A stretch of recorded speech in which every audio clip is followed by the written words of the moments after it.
ആദ്യം നമുക്ക് പ്രധാന വാർത്തകൾ നോക്കാം.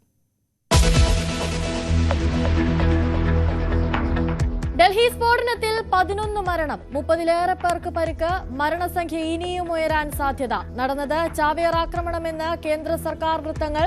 സ്ഥിതിഗതികൾ വിലയിരുത്തി പ്രധാനമന്ത്രി.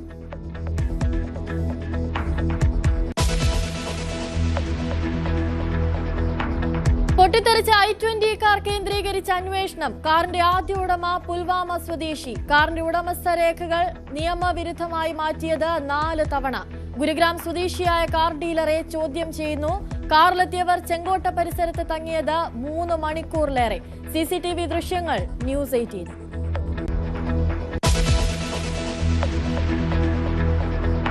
ഡൽഹി സ്ഫോടനത്തിന്റെ പശ്ചാത്തലത്തിൽ രാജ്യത്ത് കനത്ത സുരക്ഷ. UAPA ചുമത്തി കേസെടുത്ത് ദില്ലി പോലീസ്. അമിത്ഷാ വിളിച്ച ഉന്നതതല യോഗം 9:30. ഇന്ത്യയിലുള്ള പൗരന്മാർക്ക് ജാഗ്രതാ നിർദ്ദേശം നൽകി അമേരിക്കയും ബ്രിട്ടനും.